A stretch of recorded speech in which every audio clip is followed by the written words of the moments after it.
Hello, welcome to Soul Arts Energy Communique and Calendar, June 24th to the 30th, 2026.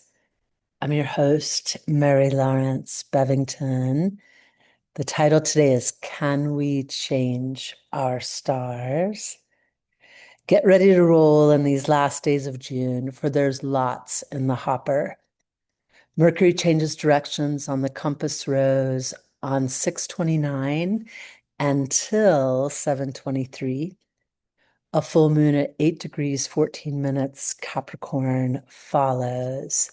Then come 6:30, Jupiter slides into Leo till 7:26 of the year 2027. Oh yeah. All preceded by our sun in a hard aspect with Pluto and Mars ingress into Gemini. I'm going to read that sentence again. All preceded by our sun in a hard aspect with Pluto and Mars ingress into Gemini. Kablooooie. Got a lot going on there, folks, in a concentrated period of time. Big moments, these, as in chances are we'll experience a pinball ricochet here, there, and everywhere.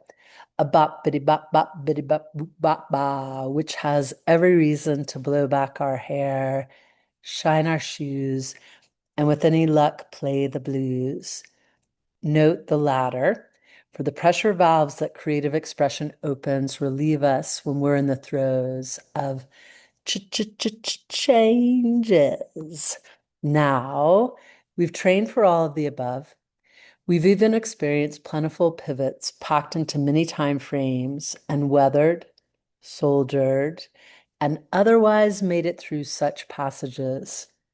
Consider that full moon phases bless us monthly, Mercury retrogrades 3 times a year, Jupiter sign changes once a year, and various celestial bodies perform duets with planets, signs, and such every day. Yes, indeed, people. If the past has anything to say about this late June, we got this. As in, we've walked this walk in the before times, in the narrows of the shape-shifting rivers of these roaring 20s, in present time, and so shall we again in the days ahead. Our bodies have rehearsed what to say, how to be.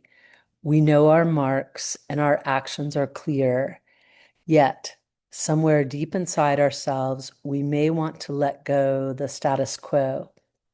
That is, the alterations dictated by our solar system, our world, our country. We may want to individuate, as Dr. Carl Jung might say, and take our circumstances by the horns in an effort to set novel notions in motion. We might do so even though igniting change when we're swimming in a sea of change may seem silly.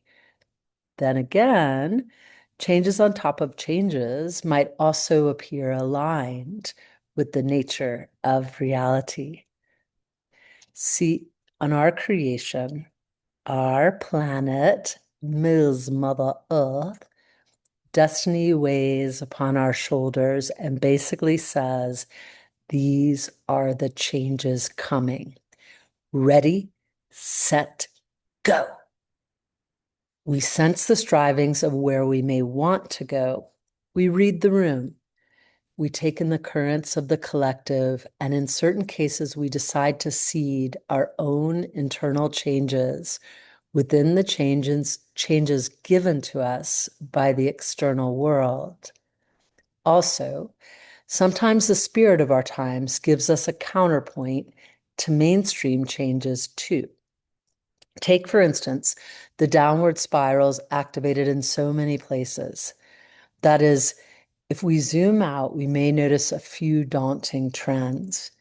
For example, worldwide, we err towards systems within which small factions of people hold the majority of resources and don't appear to promote the circle of life.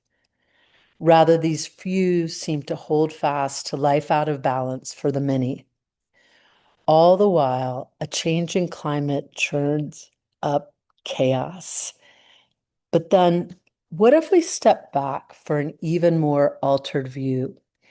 Might we notice our galaxy nestled within the universe herself on into multiverses beyond our present time grasp that embody the good, the bad, the indifferent, and with plentiful luck, the potential to ripen into our wildest dreams? Might we catch hints of pinball wizardry in the rapid fire shifts and even receive reminders that these changes are the constant and sit at the heart of all that is? Maybe we even decide on changes that nurture balance back into being, right these ships, and provide upward spirals. Perhaps we push back against collective descents into the Netherlands and stop the fates from spinning our lives as they see fit, and instead influence the fates to move with us.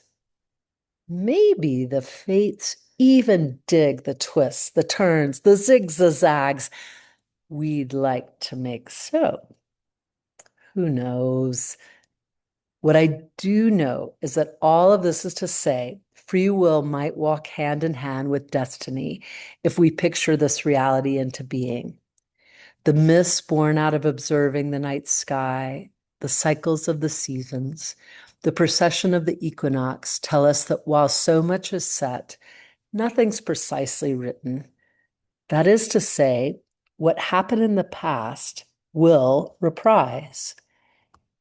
What's more, variation could occur, and our paintbrush, our pen, our dancing feet can revise, edit away, fashion tales as yet untold in spite of planetary predictions, weather forecasts, and assumptions.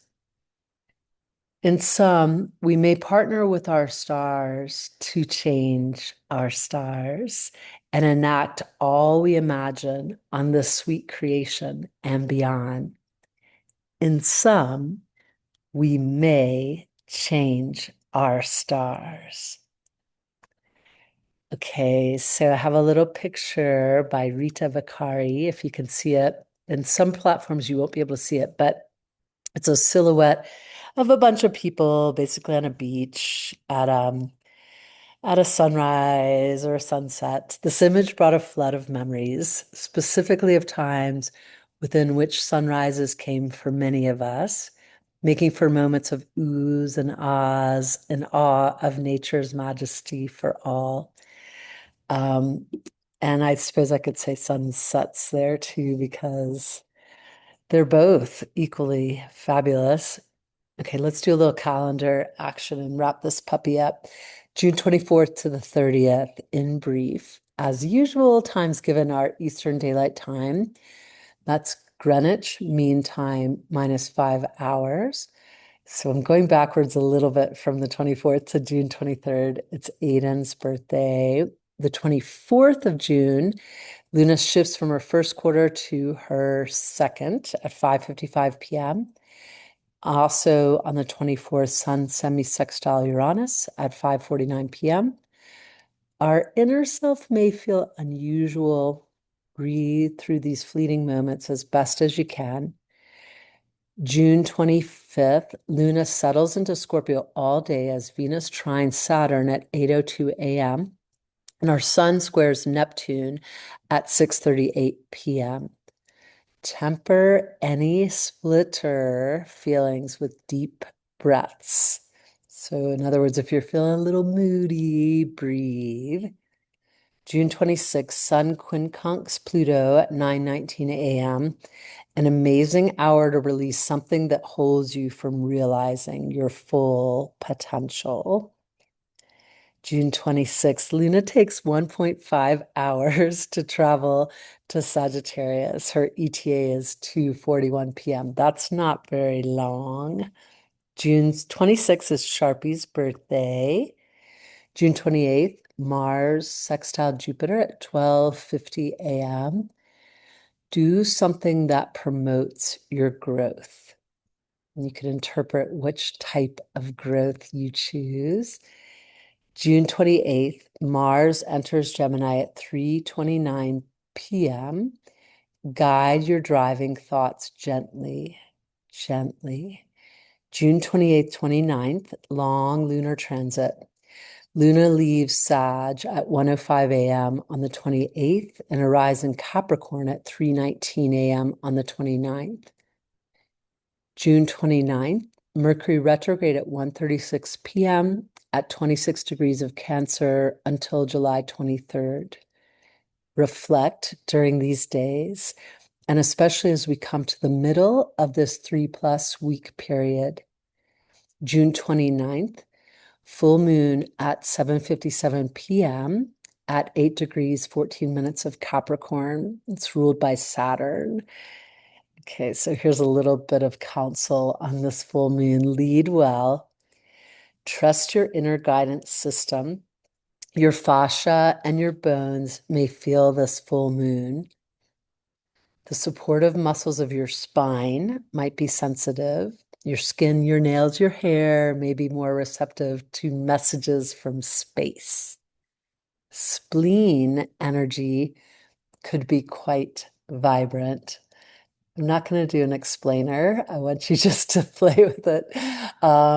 It's just how I roll sometimes, especially when I get reads and write down just the read themselves without full interpretation. June 30th, Jupiter enters Leo at 1:52 a.m. and until 7:26, 2027, expansion ×2. And part of that is just because Leo is very Jupiterian, ruled by the sun and strong, powerful, bright energy Leo.